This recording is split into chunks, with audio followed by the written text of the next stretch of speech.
बिरसा मुंडा की जयंती पूरे खित्ते में अकीदत व एहतराम के साथ मनाई गई। बीजेपी जम्मू कश्मीर एसटी मोर्चा के सदर चौधरी अब्दुल गनी की सदारत में मुख्तलिफ मकामात पर शानदार प्रोग्रामों का इनेकाद। आदाब, मैं हूं माजिद चौधरी और आप देख रहे हैं पूंछ अपडेट्स।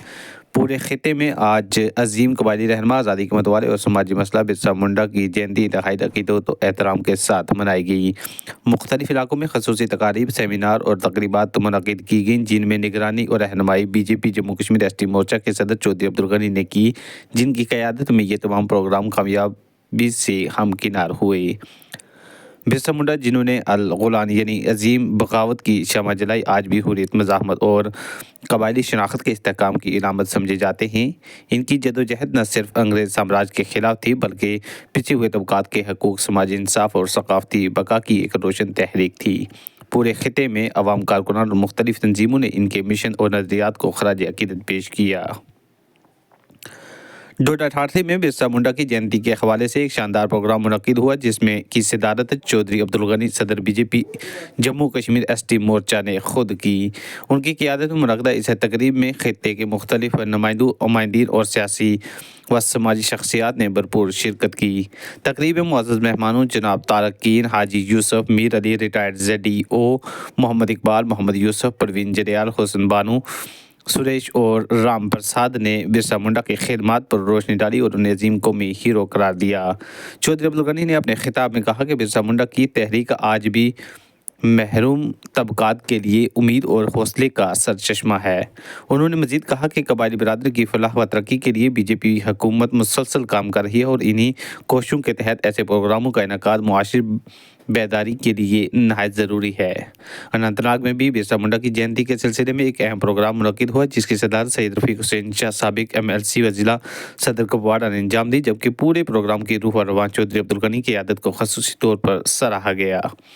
तकरीब में मुअज़्ज़ज़ मेहमानों हाजी मोहम्मद इस्माइल चौहान, DDC पहलगाम, चौधरी रोशन, साबिक़ असिस्टेंट सदर परवीन अख्तर, साबिक़ BDC कोकरनाग अब्दुल कलीम चौहान, मोहम्मद अयूब चौहान, गुल आवान और गनी गोरसी ने शिरकत की और बिरसा मुंडा की तारीख़ी जदोजहद, कबायली हकूक़ और समाजी इंसाफ पर भरपूर रोशनी डाली। मुकर्रिर ने इस बात पर जोर दिया कि बिरसा मुंडा की जदोजहद आज के दौर में भी रहनुमाई का सरचश्मा है। उन्होंने चौधरी अब्दुल गनी की कबायली बिरादरी के लिए की जाने वाली खिदमत को भी भरपूर ख़राज तहसीन पेश किया। खित्ते में मनाई गई इन तकरीबात का बुनियादी मकसद नौजवान नस्ल को बिरसा मुंडा के मिशन, उनकी कुर्बानी और उनके नज़रियात से रोशनास कराना था। चौधरी अब्दुल गनी ने कहा कि कबायली बिरादरी की तरक्की, तहफ़्फ़ुज़ और कौमी धारे में शमूलियत बीजेपी की अवलीन तरजीह है, जिसकी वाज़ेह मिसाल इन प्रोग्रामों का कामयाब इनेकाद है। उन्होंने मज़ीद कहा कि बिरसा मुंडा का पैगाम मज़ाहमत, मसावत और ख़ुददारी आज भी जिंदा है और आने वाली नस्लों के लिए मशअले रहेगी। आखिर में खित्ते भर के अवाम ने इत्तफ़ाक़ किया कि बिरसा मुंडा की जयंती न सिर्फ एक तारीख़ी शख्सियत की याद है, बल्कि कबायली शनाख्त, आज़ादी के जज्बे और समाजी इंसाफ के अज़्म की तजदीद भी है। आइए देखिए इस ज़िमन में खिताबर से कवर की गई पूंछ अपडेट के लिए ये ख़ास और मुफस्सल रिपोर्टें। ये हकीकत है या मैं सही कह रही हूँ? अलबत्ता तब नहीं वफा आज की दफ़ा इसका नाल नहीं किया, इसको भी कोई दो राय नहीं, और करनी चाहिए, आपनों पछाड़ना चाहिए। आपनों जिसो भी होवे प्यार उससे कहते, दूजा क्या नहीं देता है, चाहे वो काणो होवे जिसो जो खुडो शुडो होवे वो आपनों ही होवे ना, प्यार उससे कहते। इस वास्ते हमना भी सोचना चाहिए कि हमारा लोग जरा है, हमना भी कदर करनी चाहिए। ज़्यादा वक्त ना लेता होया मेरी यह गुजारिश रहेगी चौधरी गनी साहब ना और तारिक कैन साहब ना, यह गुजर बरादरी जड़ी बड़ी जरखेज चीज़ है। ये इसना जितनों भी अपने नज़दीक लावेगा, जितनों अपने नज़दीक लावेगा उतनों यह फ़ायदा भी देगी। लेकिन सिर्फ थोड़ी जी एक चीज़ है, गुजर को में ना थोड़ा कन्विंस करने की ज़रूरत है, थोड़ा ना इन्हें गल समझाने की ज़रूरत है, और हमना एहसान फरामोश नहीं होना चाहिए कि नाने अपनो राहुल गांधी की ताकत नहीं पढ़तो कि मोदी नहीं पढ़तो, अल्लाह खैर रखे। लेकिन जो मोदी जी ने काम किया हुए हमारे वास्ते, हमने एहसान फरामोश नहीं होना चाहिए इन सारी चीज़ों को। और मैंने उम्मीद है कि आइंदा वास्ते काम, और ख़ास करके मैं मुबारकबाद दूँगा स्टेट का प्रेसिडेंट एसटी मोर्चा का ना कि वे खिता चिनाब में आया, और इससे खिता चिनाब को एक हिस्सा में मैं भी रहूँगा। तमना बहुत बहुत मुबारक है, और तमने जित या मुबारक दी सारा लीडर ने अपना नगरोटा की और बिहार की उत मारो ट्राइबल समाज एक चीज़ को दुख भी इजहार करे कि कल हमारा कुछ लोग श्रीनगर में नौगाम में जरा बम ब्लास्ट में शहीद हो गया, उनकी वजह तो हम इसको सदमा में भी हम और इन्हीं अल्फाजों के नाम में थेरापी इजाजत चाहूँगा। खुदा शर्त एक है कि आप अपनी टीम को गठित करना बेसिक वर्कर से और टीम को गठित करना उस वर्कर से जिसके साथ 10 लोग जुड़े हैं और 20 लोगों की जुड़ने की आशंका है। उन लोगों को मत दे दो, वो सिर्फ अपने ओहदे पीएसओ और दफ्तरों में जाने के लिए कि मैं एसटी का जी डिस्ट्रिक्ट प्रेसिडेंट हूँ। क्या भाई यही गल है जो उस आदमी को बनाए। कोई डिस्ट्रिक्ट प्रेसिडेंट आपको कहता आपके पास तो है, आप कहिए जिसने इलेक्शन लड़ा है वो भी बैठे मेरे पास, जो जीता है वो भी बैठे, मुझे नाम दे दो जीएसटी के, मुझे डिस्ट्रिक्ट प्रेसिडेंट चाहिए। 2 इधर से आएंगे 2 इधर से आएंगे, उसके बाद आप बैठ के मुहासबा करिए, जो अच्छा लगेगा उसको लाइए। जो लोगों का ऐसे ऐसे लोग हैं मेरे पास, और खासकर मैंने कहा इन 5 लोगों 6 कॉन्स्टिट्यूंसी में सबसे ज्यादा एसटी पॉपुलेशन मेरे इलाके में है, मेरी कॉन्स्टिट्यूंसी है। जितना मैं बेहतर जान सकता हूँ ग्राउंड लेवल वर्कर का, उतना मुझे नहीं लगता है कोई बेहतर जान सकता है, क्योंकि मुझे अल्लाह ने रखा ही इनके साथ ही है। मुझे मौका ही नहीं मिला उधर असेंबली में जाने का, लेकिन मुझे आप लोगों की दुआएं होनी चाहिए, इन लोगों की दुआएं होनी चाहिए। आपका हम अच्छा प्रोग्राम एक और करेंगे, लेकिन एक मेरी गुजारिश है, यूसुफ साहब भी हैं, आप भी हैं, आपको बहुत बहुत मुबारक है। मैं कौन साहब को भी मुबारकबाद दूंगा, मैं सच शर्मा साहब को भी मुबारक दूंगा कि पहले स्टेट प्रेसिडेंट।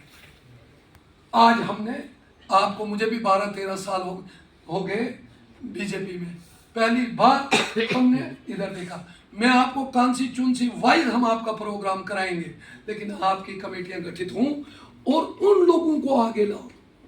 नहीं जी, हमें जिम्मा थोड़ी है, तांबे के पट्टे पे थोड़ी तारक नहीं आगे रहेगा। कोई गरीब का बच्चा भी आगे रहेगा, अपनी कौम की खिदमत करेगा, आगे जाएगा, हम उसको धक्का देंगे। लेकिन जिसको घर वाले साथ नहीं, जिसको ये पता है, जो पार्टी के भी से वाकफ नहीं, जो कभी बनेगा किसी पार्टी का सदर, कभी होगा शाम को उधर सुबह उधर, किसी महिला बच्ची को अच्छी तरीके, मेरी बच्ची हमारी ये है, ये सरपंच भी रही है, डीडीसी में कुछ वोटों से हारी है। और एक गुजारिश है, अगर होता है तो अब एसटी का भी सोचो, रिजर्वेशन का, ताकि ये लोग भी थोड़ा सिर उठाए, ऊपर उठाए। यही कहकर मैं एक बार फर्दन आप सब लोगों का शुक्रिया अदा करता हूँ कि आपने अपना कीमती समय दिया, आप आए और अपने लीडर का भी इस्तकबाल किया।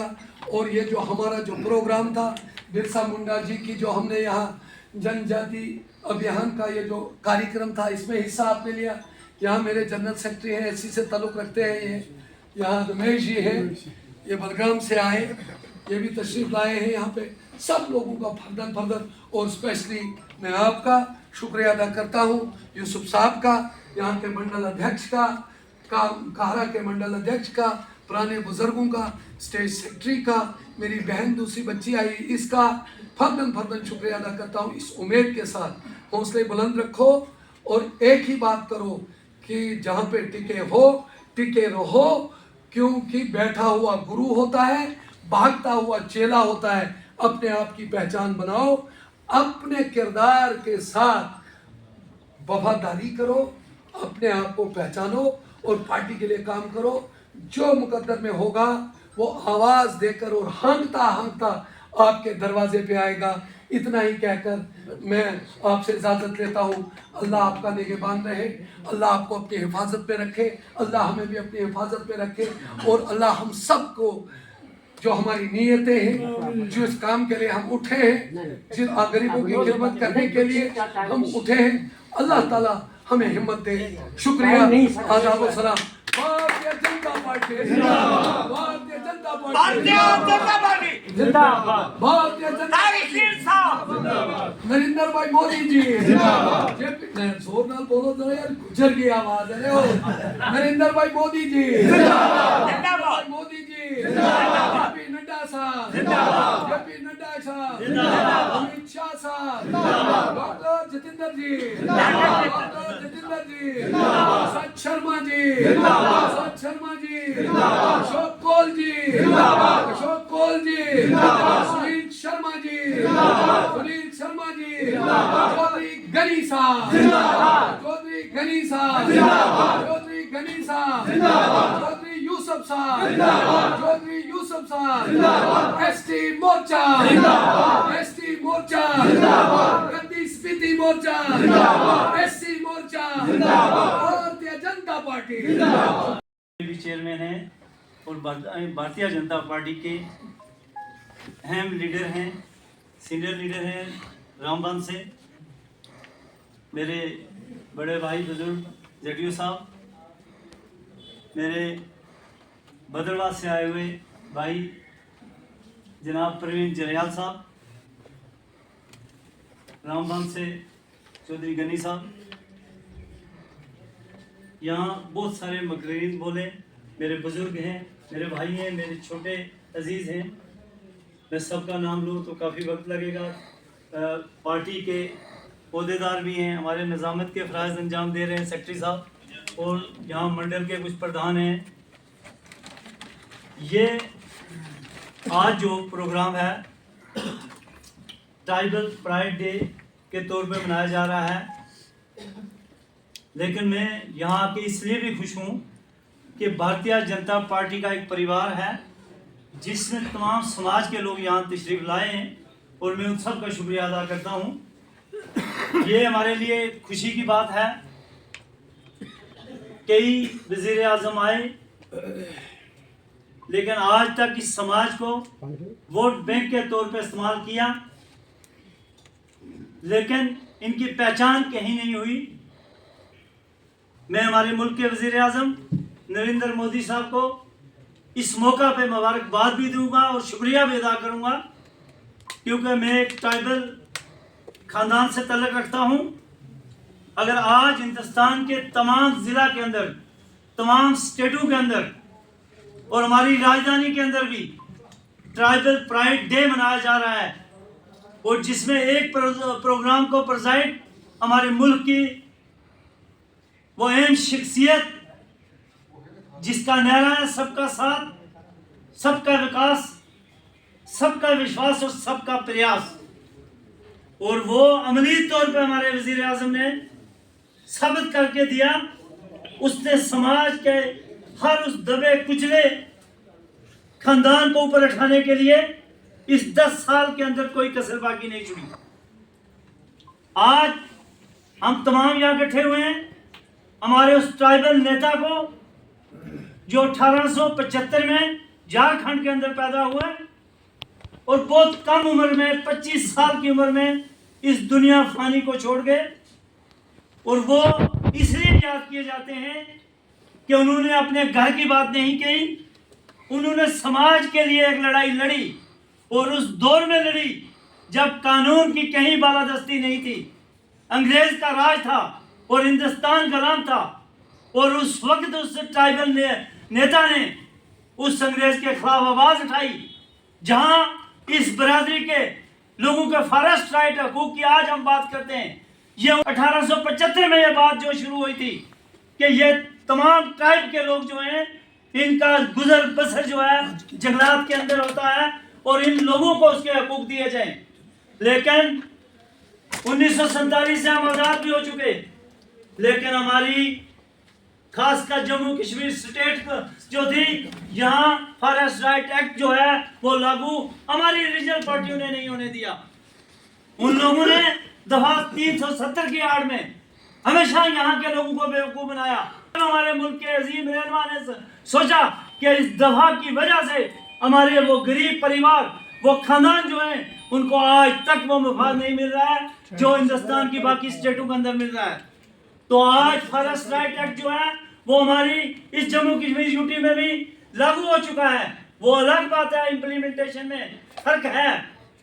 लेकिन मेरे भाइयों, सबसे हम एक जमहूरी मुल्क के अंदर हैं, हमारी हुकूमत हिंदुस्तान के अंदर है, लेकिन जम्मू कश्मीर में हमारी हुकूमत नहीं है। हमें इसके लिए एक लड़ाई लड़नी है। और उस लड़ाई में जात पात से, मजहब से ऊपर उठ के हमने देखना है कि हमारे मुल्क को ऊपर कौन ले जाता है। जहां हमारे मुल्क का वजीर आजम मजाइल बनाता है, एम्स खोलता है, IIT IIM हर स्टेट के अंदर खुले हैं, ठीक है, एक्सप्रेस वे बनाई, नेशनल हाईवे बनाए, आपके एरिया में भी बने हैं नेशनल हाईवे। वहां उसने उस गरीब को भी कभी नहीं भूला। उस गरीब को एड्रेस करने के लिए पिछले 10 साल से वो फ्री राशन हर घर में गरीब के पहुंच रहा है। हर घर में उस गरीब को इलाज के लिए 5 लाख अब 7 लाख कर दिया गया है। 7 लाख का वो गोल्डन कार्ड हर गरीब की जेब में है, ताकि गरीब और अमीर का फर्क मिट जाए इलाज करते समय भी। उसने उन परिवारों को, जैसे किन साहब ने कहा कि उन परिवारों को जिन्होंने कभी ख्वाब में नहीं सोचा था कि मेरे घर एक वॉशरूम भी पक्का बनेगा, उनको 2-2 कमरे बनाने के लिए पैसे दिए। और एक घर में 4-4-5 अगर बाप को मिले हैं, 4 बेटे हैं, उनको भी इसी तरह मिले हैं। हमारे इलाके में इसी तरह हुआ है, यहाँ भी हुआ होगा। तो आप बताओ, एक घर में 7-8 10-10 लाख रुपया आज तक किसी सरकार ने फाइनेंशियली सपोर्ट किया? बताओ किसी ने किया? आपके इस इलाका से वजीर आला भी रहे, मंत्री भी रहे, बड़े बड़े ओहदों पर लोग रहे, लेकिन आज तक किसी ने उस गरीब के घर को चलाने की नहीं सोची। और एक घर में 8-8 10-10 लाख रुपया उस PMAY के लिए, मकान बनाने के लिए दिया गया। लेकिन दूसरी तरफ हमारी जो सरकार बनी, उस सरकार ने क्या दिया? 1 साल पहले हिंदू मुस्लिम किया। सबसे बड़ा तोहफे में जो हमेशा नेशनल गवर्नमेंट देती रही है, हिंदू और मुसलमान उनको याद आते हैं इलेक्शन में, बीजेपी याद आती है इलेक्शन में, बीजेपी को रोकने की बात की जाती है इलेक्शन में। मुझे बताओ कि जब ये इलेक्शन जीत के गए, दूसरे दिन 2-2 लाख की शालें भेंट की गई हमारे तमाम भारतीय जनता पार्टी के जो रहनुमा थे दिल्ली के अंदर। क्या उस वक्त बीजेपी से इनको खतरा नहीं था? हमारे वजीर आजम कश्मीर में तशरीफ लाए तो इन्होंने कहा बाहर आ गई वजीर आजम के आने से, और जब इलेक्शन आता है तब बाहर रुक जाती है, तब इनको तूफानी बर्फ नजर आती है बीजेपी। मेरे भाइयों, इनका कौल और फेल एक नहीं है। इन्होंने इस गरीब के साथ वो वादे किए कि हम 200 यूनिट बिजली फ्री देंगे, हम स्मार्ट मीटर जो है, इसने कहा जब मैं चीफ मिनिस्टर बनूंगा अपने हाथों से अखाड़ के उसको फेंक दूंगा। खजाना मुझे बताओ आप क्या बोल रहा है कि स्मार्ट मीटर के बगैर चारा नहीं। मेरी आंटी भी रिचार्ज करवाती है, वो चला रही है, आपको भी चलाना। मुबारक देता हूं बडगाम के लोगों को, उन्होंने कहा अब आंटी को बोलो रिचार्ज करती रहे, इस बार रश करो आप। उन्होंने साथ दिया है। और आज पूरी रियासत के अंदर, हर खिता के अंदर बागयूर वोटर ये दिन गिन रहा है कि इनके दिन वो कब आए जब हम इनको बदले में कुछ दें, ताकि ये जहां के हैं जहां बैठ। ये कह रहा था कि जब मैं पावर में आऊंगा 1 लाख नौकरियां पहली कैबिनेट मीटिंग में अप्रूव करूंगा। मुझे बताओ कितनी नौकरियां लगी आज तक? हमारे वो डेली वेजर जो कई बिजली के उन पोलों पे उनकी लाश लटकी रही, उनके परिवार को 2 रुपए नहीं मिले। हमारे वो गरीब जो पानी देते देते उस उम्र को पहुंच चुके, वहां से रिटायर होकर घर चले गए, आज तक उनको इंसाफ नहीं मिला। इन्होंने कहा हम इन्हें 61,000 को पहली कैबिनेट मीटिंग में पक्का करेंगे। मुझे बताओ आज 14 महीने हो रहे हैं, कोई एक पक्का हुआ? इनकी कमेटियां बन रही हैं, एक कमेटी से दूसरी और दूसरी से तीसरी, सिर्फ उसको लिंगर ऑन करने का एक तरीका है। इनके पास कुछ नहीं देने लेने के लिए। इन्होंने कहा हर परिवार की उस जो बुजुर्ग लेडी है उसको हम 5,000 रुपया पेंशन देंगे। आप बताओ कहीं मिली है पेंशन? इन्होंने कहा हमारी बहन बेटियां माएँ जो गाड़ी में सफर करेंगी फ्री सफर होगा। मुझे बताओ कितना फ्री सफर हो रहा है?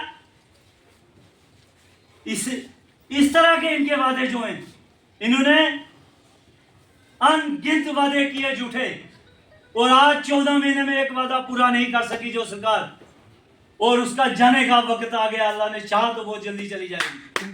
इसलिए आप कभी भी ये मत सोचें कि हम हार गए या जीत के। लीडर हार के भी लीडर होता है। मुझे आज अल्लाह की कसम खुशी हुई जब मेरी बिरादरी के लोगों ने कीन साहब की तारीफ की और मुझे मेरा सीना चौड़ा हुआ कि भारतीय जनता पार्टी का सीनियर लीडर और जो तमाम बिरादरी को साथ चला रहा है, कीन साहब में वक्त दूर नहीं है, बिरादरी आपके पीछे मर बैठेगी। और अल्लाह ने कहा हमें भी मौका मिला, मैं और यूसुफ साहब हाजी साहब भी आएंगे आपके लिए। आज पिछले 26 तारीख को दिल्ली में हमारी मीटिंग हुई और उन्होंने कहा 5 स्टेटें ऐसी थी जहां टीम कोई नहीं बनी, सिर्फ प्रेसिडेंट बना था। और मुझे सबको उन्होंने खड़े होकर पूछा आप कितने कितने प्रोग्राम करेंगे। मुझे टारगेट दिया उन्होंने 3 प्रोग्राम का, लेकिन मैंने सोचा मैं कोल साहब के पास, सच शर्मा साहब के पास बैठा, मैंने उससे मशवरा किया कि इस बहाने कम से कम उन इलाका जात में मुझे भी जाने का एक मौका मिलेगा, हम उन लोगों को भी अवेयर करेंगे। कल हमने टीमें बनाई हैं जो आज इस ट्राइबल प्राइड डे के वक्त इस मीटिंग से गैर हाजिर है, तो मुझे नहीं लगता कि वो इस उम्र में कहीं आने वाला है। हमें वो चाहिए। मैं जहां से भी कोई बंदा किसी टीम में भी डालूंगा, मेरी ये कोशिश होगी कम से कम उसको हर तरीका से परखना और वहां जो हमारी पार्टी के सीनियर रहनुमा हैं उनसे मशवरा करके उनको लिया जाएगा। हमारा एक ही मकसद है कि हमें इस मोर्चा को, एसटी मोर्चा को हर गांव में घर पर ले जाना है। अगर मेरे जो साथी इससे पहले प्रेसिडेंट थे वो यहाँ नहीं पहुंचे, उनका एक अपना तरीकाकार था। मैं बेसिकली एक सिपाही हूं, लोगों का भी और अपनी पार्टी का भी। मैंने पार्टी से नहीं कहा मुझे कोई बनाओ, पार्टी ने ड्यूटी लगाई है, हम इंशाल्लाह उसको ईमानदारी से निभाएंगे और पार्टी के पॉलिसी और प्रोग्राम को घर घर तक ले जाएंगे। जहां मेरे बुजुर्ग कह रहे थे हम पे शरीफ फतवे लगते थे, मेरे भाइयों ये कहने की बातें हैं। उमर अब्दुल्ला भारतीय जनता पार्टी के कैबिनेट में मंत्री बने तो फतवा नहीं लगता, फतवा लगता है गरीब पे। हम वोट दे दें तो फतवा लगता है। क्या कोई खतरा नहीं हुआ? महबूबा मुफ्ती उनकी कैबिनेट में शराकत में रहे तो फतवा नहीं लगा था किसी के? है 3 साल हुकूमत की ना, आज बीजेपी ठीक नहीं है। मैंने डीडीसी का इलेक्शन 2 जगह से भारतीय जनता पार्टी के खिलाफ लड़ा, दोनों जगह से, एक जगह से मेरी बेटी, एक जगह से मैं जीत गया। और जो लोग मेरे साथ चल रहे थे और जो बीजेपी के साथ उस वक्त वोट दे रहे थे, इस इलेक्शन में वही मेरे वाले लोगों को कहते हैं कि जनाब बीजेपी को रोकना है, बीजेपी से खतरा है, भारतीय जनता पार्टी। और मेरी इतनी बोली बहाली बिरादरी है, उन्होंने ये नहीं पूछा कि भाई परसों आप वोट दे रहे थे बीजेपी को, उस दिन खतरा नहीं था, आज खतरा इसलिए है कि चौधरी घनी आ गया बीच में। शक्ति बनियार साहब, आपके पास, आप खुशकिस्मत लोग हैं, आपके पास अल्लाह ताला का करम है, वो लीडरशिप आपको दी है। सबसे बड़ा हमारी रियासत का वो माया नहाज लीडर जो बिलोंग करता है आपके एरिया से, आपके एरिया को रिप्रेजेंट कर रहा है, डॉक्टर